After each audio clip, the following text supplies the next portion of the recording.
So how do you do guys, welcome back to my channel, welcome back to another video. ಇವತ್ತು ನಾವು Ather 450X pros and ಕಾನ್ಸ್ನ ನೋಡೋಣ. ಈ ವಿಡಿಯೋಗೆ ನೀವು ಬರೀ ಪ್ರೋಸ್ನ ನೋಡ್ತೀರಾ, ನೆಕ್ಸ್ಟ್ ವಿಡಿಯೋದಲ್ಲಿ ಕಾನ್ಸ್ ಕೂಡ ನೋಡೋಕೆ ಸಿಗುತ್ತೆ ನಿಮಗೆ. ಕಾನ್ಸ್ ಅಂದರೆ ಡಿಸ್ಅಡ್ವಾಂಟೇಜಸ್ಸು, ಪ್ರೋಸ್ ಅಂದರೆ ಏನೇನು ನಿಮಗೆ ಯೂಸ್ ಆಗುತ್ತೆ ಅಂತ, ಅಡ್ವಾಂಟೇಜಸ್ ಅಂತಲೇ ಹೇಳ್ಬೋದು ಬೇಸಿಕಲಿ.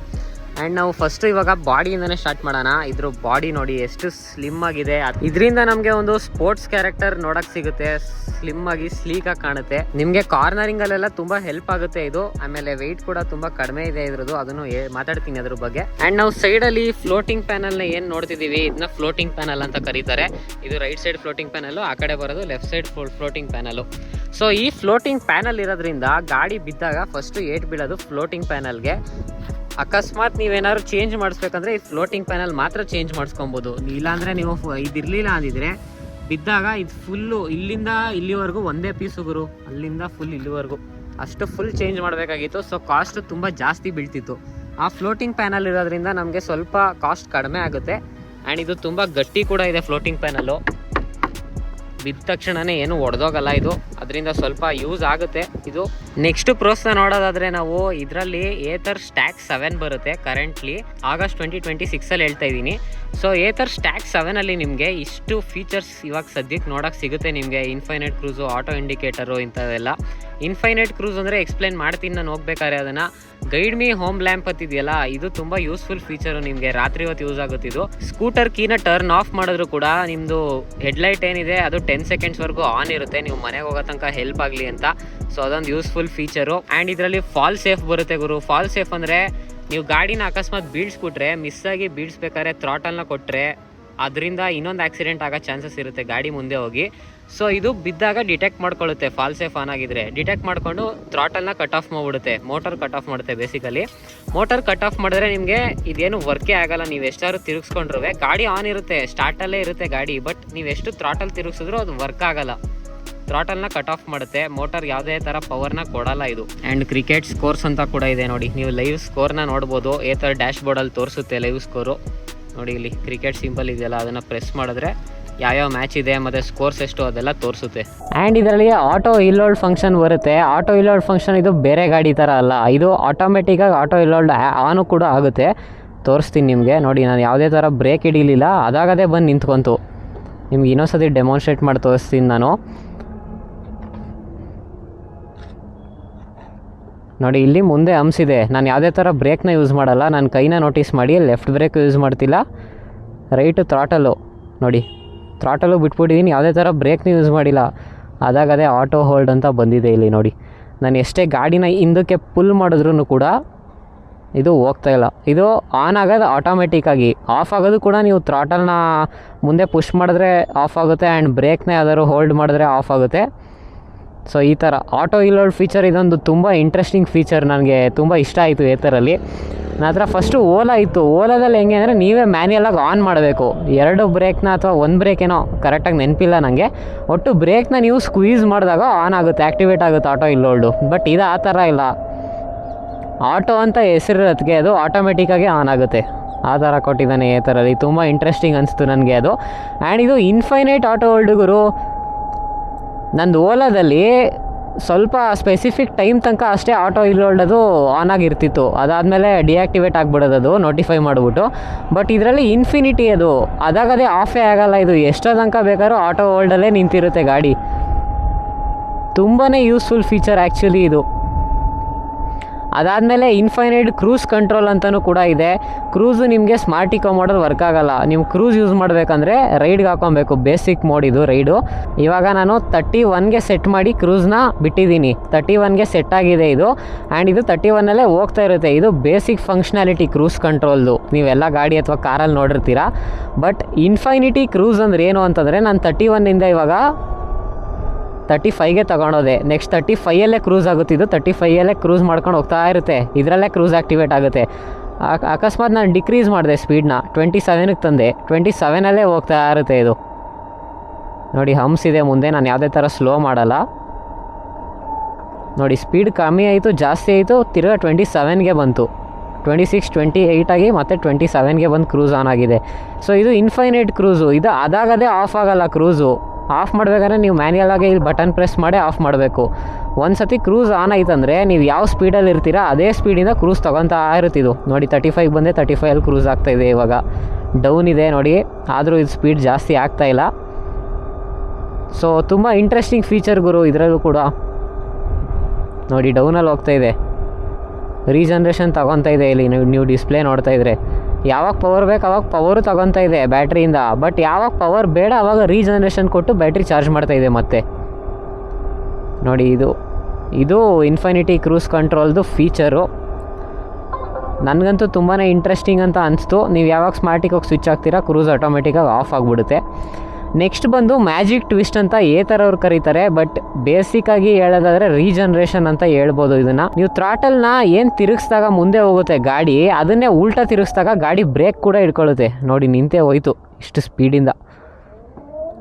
ಸೊ ಇದನ್ನು ರೀಜನ್ರೇಷನ್ ಫೀಚರ್ ಅಂತ ಕರೀತಾರೆ. ನೀವು ಗೇರ್ ಗಾಡಿಲೆಲ್ಲ ನೋಡಿರ್ತೀರ, ನೀವು ಗೇರಲ್ಲಿದ್ದಾಗ ಗಾಡಿ ನೀವು ಆಕ್ಸಿಲರೇಷನ್ನ ಬಿಟ್ಬಿಟ್ರೆ ಅದು ಇಂಜಿನ್ ಬ್ರೇಕಿಂಗ್ ಆಗ್ತಾ ಇರುತ್ತೆ. ನಿಮ್ಗೇನೋ ತಡೀತಾ ಇದೆ ಅಂತ ಫೀಲ್ ಆಗುತ್ತೆ, ಫ್ರೀಯಾಗಿ ರನ್ ಆಗ್ತಾ ಇರಲ್ಲ ವೀಲ್ಸು. ಸೊ ಅದೇ ಥರ ಇದರಲ್ಲೂ ಕೂಡ ನೀವು ಥ್ರಾಟಲ್ನ ಬಿಟ್ಟ ತಕ್ಷಣವೇ ಮೋಟರಿಂದ ರೀಜನ್ರೇಷನ್ ತಗೊಳುತ್ತೆ, ಅಥವಾ ಥ್ರಾಟಲ್ನ ಉಲ್ಟಾ ಮಾಡಿದಾಗ ಹೆವಿ ಅಗ್ರೆಸಿವ್ ಆಗಿ ರೀಜನ್ ತಗೊಳುತ್ತದು.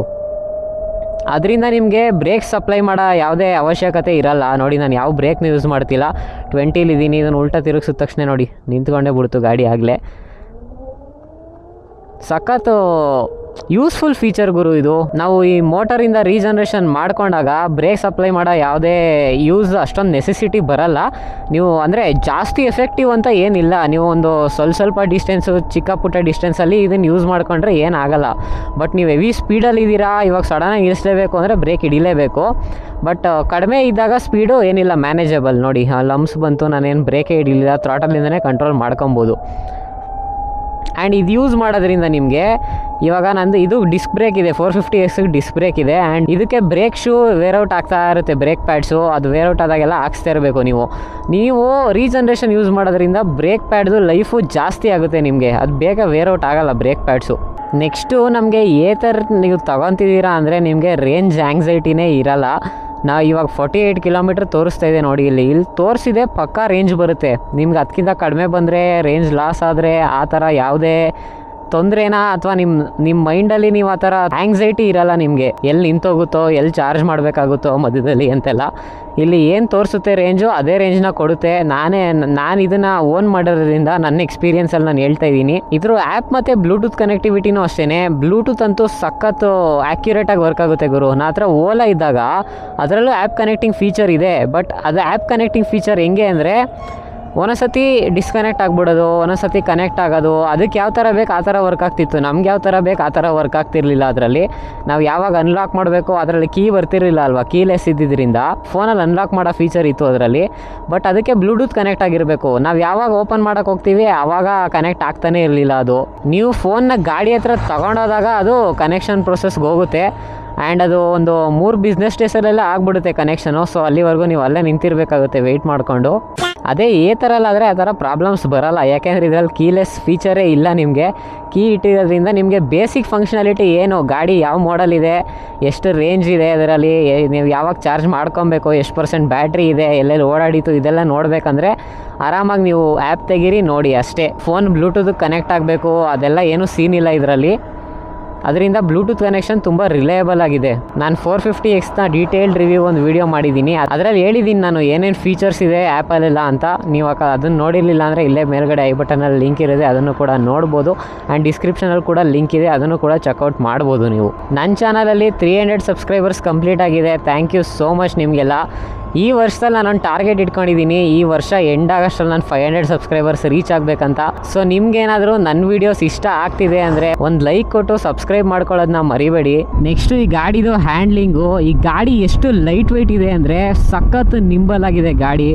ನೀವು ಆರಾಮಾಗಿ ಡೈರೆಕ್ಷನ್ನು ಕೂಡ ಸ್ವಿಚ್ ಮಾಡ್ಬೋದು ಈಸಿಯಾಗಿ, ಯಾವುದೇ ತೊಂದರೆ ಇಲ್ಲದೇನೆ. ಕಾರ್ನರಿಂಗಲ್ಲಿ ಕೂಡ ತುಂಬಾ ಹೆಲ್ಪ್ ಮಾಡುತ್ತೆ ಇದು ಲೈಟ್ ವೆಯ್ಟ್ ಇರೋದ್ರಿಂದ. ಈ ಗಾಡೀಲಿ ಎಷ್ಟೊಂದು ಸ್ಟಂಟ್ಸ್ ಎಲ್ಲ ಪರ್ಫಾರ್ಮ್ ಮಾಡಿದ್ದಾರೆ ಗುರು. ಓಲಾದಲ್ಲಾದರೆ ಒಂದು ಬರ್ನೌಟ್ ಕೂಡ ಮಾಡೋಕ್ಕಾಗಲ್ಲ, ಯಾಕೆಂದರೆ ಅದು ಬ್ರೇಕ್ ಅಪ್ಲೈ ಮಾಡಿದ ತಕ್ಷಣ ಮೋಟರ್ಗೆ ಪವರ್ ಕಟ್ ಆಫ್ ಮಾಡಿಬಿಡುತ್ತೆ, ಮೋಟರ್ಗೆ ಪವರೇ ಕೊಡಲ್ಲ ನೀವು ಎಷ್ಟು ಥ್ರಾಟಲ್ ತಿರುಗಿಸಿದ್ರು. ಬಟ್ ಇದರಲ್ಲಿ ಹಂಗಲ್ಲ, ಇದರಲ್ಲಿ ನೀವು ಬ್ರೇಕ್ ಹಿಡ್ಕೊಂಡ್ರು ಕೂಡ ನೀವು ಥ್ರಾಟಲ್ ಕೊಟ್ಟರೆ ಟೈರ್ ಸ್ಪಿನ್ ಆಗುತ್ತೆ. ಅದರಿಂದ ಇದರಲ್ಲಿ ಎಷ್ಟೊಂದು ಸ್ಟಂಟ್ಸ್ನ ಮಾಡ್ಬೋದು. ಬರ್ನೌಟ್ ಆಗಿರಲಿ, ವೀಲಿನೂ ಮಾಡಿದ್ದಾರೆ ಎಷ್ಟೊಂದು ಜನ, ಡ್ರಿಫ್ಟ್ಸು, ಇನ್ನೂ ಏನೇನೋ ಇದೆ ಗುರು. ಎಷ್ಟೊಂದು ಜನ ಪರ್ಫಾರ್ಮ್ ಮಾಡಿದ್ದಾರೆ. ಲೈಟ್ ವೆಯ್ಟ್ ಆಗಿರೋದ್ರಿಂದ ಒಂದು ತುಂಬ ಒಳ್ಳೆ ಆಪ್ಷನ್ ಆಗುತ್ತೆ. ನಾವೇನು ಡೈಲಿ ಲೈಫಲ್ಲಿ ಸ್ಟಂಟ್ಸ್ ಎಲ್ಲ ಮಾಡಲ್ಲ. ಇದರಲ್ಲಿ 4 ಮೋಡ್ ಟ್ರ್ಯಾಕ್ಷನ್ ಕಂಟ್ರೋಲ್ ಇದೆ. 4 ಮೋಡಲ್ಲಿ 3 ನಮಗೆ ಮಲ್ಟಿ ಮೋಡ್ ಟ್ರ್ಯಾಕ್ಷನ್ ಕಂಟ್ರೋಲ್ ಇದೆ, ಇನ್ನೊಂದು ಬಂದು ಆಫ್ ಮಾಡ್ಕೊಳ್ಳೋಕ್ಕೆ. ಸೊ ಟೋಟಲ್ ನಾವು 4 ಅಂತ ಹೇಳ್ಬೋದು ಅದನ್ನು. ಆ 3 ಯಾವ್ದ್ಯಾವುದು ಅಂದರೆ ರೋಡು, ರ್ಯಾಲಿ, ರೈನ್ ಅಂತ. ಮಳೆ ಬಂದಾಗ ನೀವು ರೈನ್ ಮೋಡ್ಗೆ ಹಾಕೊಬೋದು, ರೋಡಲ್ಲಿ ಹೋಗ್ಬೇಕಾದ್ರೆ ನಾರ್ಮಲ್ ರೋಡ್ ಮೋಡಲ್ಲಿ ಇರ್ಬೋದು. ರ್ಯಾಲಿ ಬಂದು ಆಫ್ ರೋಡಿಂಗ್ ಥರ, ನೀವು ಸ್ವಲ್ಪ ಕಲ್ಲು ಮಣ್ಣು ಎಲ್ಲ ಇರುತ್ತಲ್ಲ ಅಲ್ಲಿ ನೀವು ರ್ಯಾಲಿ ಮೋಡ್ಗೆ ಹಾಕೊಬೋದು.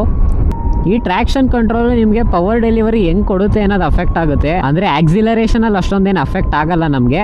ಬಟ್ ಕೆಲವೊಂದು ಸತಿ ಇವಾಗ ಮಳೆ ಬಂದಾಗ ನೀವು ರೈನ್ ಮೋಡಲ್ಲಿ ಇಲ್ಲ ಅಂದರೆ ಒಂದೊಂದು ಸತಿ ಸ್ಲಿಪ್ ಆಗುತ್ತೆ ಇದರಲ್ಲಿರೋ ಪವರ್ಗೆ. ನೀವು ಥ್ರಾಟಲ್ನ ಹಿಂಗೆ ಸಡನ್ನಾಗಿ ಕೊಟ್ರಿ ಅಂತಂದರೆ ಟ್ರ್ಯಾಕ್ಷನ್ ಕಳ್ಕೊಂಡು ಟೈರು ಸ್ಲಿಪ್ ಆಗೋ ಚಾನ್ಸಸ್ ಇರುತ್ತೆ. ಟ್ರ್ಯಾಕ್ಷನ್ ಕಂಟ್ರೋಲ್ ಇದ್ದರೆ ಸ್ಲಿಪ್ ಆಗೋದನ್ನ ಸೆನ್ಸ್ ಮಾಡಿ ನಿಮ್ಗಲ್ಲಿ ಪವರ್ನ ಕಟ್ ಮಾಡುತ್ತೆ, ಲೀನಿಯರಾಗಿ ಪವರ್ ಕೊಡುತ್ತೆ, ಸಡನ್ನಾಗಿ ಕೊಡೋಲ್ಲ ಆವಾಗ. ಅದರಿಂದ ನಿಮಗೆ ಸ್ಲಿಪ್ ಆಗೋ ಚಾನ್ಸಸ್ ಇರೋಲ್ಲ. ಅದು ಡೀಟೇಲಾಗಿ ನಿಮಗೆ ಸೆಟ್ಟಿಂಗ್ಸಲ್ಲಿ ತೋರಿಸಿದೆ ನಾನು ಹಳೆ ವೀಡಿಯೋದಲ್ಲಿ 450X ರಿವ್ಯೂವಲ್ಲಿ. ಬಟ್ ನೀವು ರೋಡಲ್ಲಿ ಹಿಂಗೆ ಹೋಗ್ತಿರ್ಬೇಕಾದ್ರೆ ಸಡನ್ನಾಗಿ ಮಳೆ ಬಂತು, ನೀವು ರೈನ್ ಮೋಡ್ಗೆ ಹಾಕೊಬೇಕು ಅಂದರೆ ಗಾಡಿ ನಿಲ್ಲಿಸಿ ಆಮೇಲೆ ಟ್ರ್ಯಾಕ್ಷನ್ ಚೇಂಜ್ ಮಾಡಬೇಕು ಅಂತ ಏನಿಲ್ಲ. ಈ ಜಾಯ್ಸ್ಟಿಕ್ ಕಾಣಿಸ್ತಿದೆಯಲ್ಲ ನಿಮಗೆ, ಈ ಜಾಯ್ಸ್ಟಿಕ್ ಇರೋದೇ ಅದೊಂದು ಫಂಕ್ಷನ್ಗೆ. ಇದನ್ನು ಮೇಲ್ಗಡೆ ಪ್ರೆಸ್ ಮಾಡಿದ್ರೆ ಒಂದು ಹೊಸ ಟಾಗಲ್ ಮೆನ್ಯೂ ಓಪನ್ ಆಗುತ್ತೆ ನಿಮಗೆ. ಇಲ್ಲಿ ನೋಡಿ, ಟ್ರ್ಯಾಕ್ಷನ್ ರೈಡ್ ಸೆಟ್ಟಿಂಗ್ಸಲ್ಲಿ ಟ್ರ್ಯಾಕ್ಷನ್ ಕಂಟ್ರೋಲ್ ರೋಡಲ್ಲಿದೆ. ಅದನ್ನು ಸೆಂಟರ್ ಬಟನ್ ಪ್ರೆಸ್ ಮಾಡಿದ್ರೆ ನೀವು ವರ್ಕೇ ಆಯ್ತಾ ಇಲ್ವಲ್ಲ ಗುರು. ನೋಡಿ, ಸೆಂಟರ್ ಬಟನ್ನ ಪ್ರೆಸ್ ಮಾಡಿದ್ರೆ ನಿಮಗೆ 3 ಮೋಡ್ ಕಾಣಿಸುತ್ತೆ. ಇಲ್ಲಿ ಆಫ್ ಮಾಡೋಕ್ಕೆ ನೀವು ಸೆಟ್ಟಿಂಗ್ಸ್ಗೆ ಹೋಗಬೇಕು. ಬಟ್ ನೀವು ಟ್ರ್ಯಾಕ್ಷನ್ ಕಂಟ್ರೋಲ್ ಚೇಂಜ್ ಮಾಡಬೇಕಂದ್ರೆ ಇಲ್ಲಿ ಮಾಡ್ಕೊಬೋದು. ನೀವು ನಿಮ್ಗೆ ಯಾವ ಮೋಡ್ ಬೇಕು ಅದಕ್ಕೆ ಹಾಕೊಬೋದು. ಇಲ್ಲಿ ರ್ಯಾಲಿ ಆಗಲಿ, ರೋಡ್ ಆಗಲಿ, ರೈನ್ ಆಗಲಿ, ಇದನ್ನು ಚೇಂಜ್ ಮಾಡ್ಕೊಬೋದು.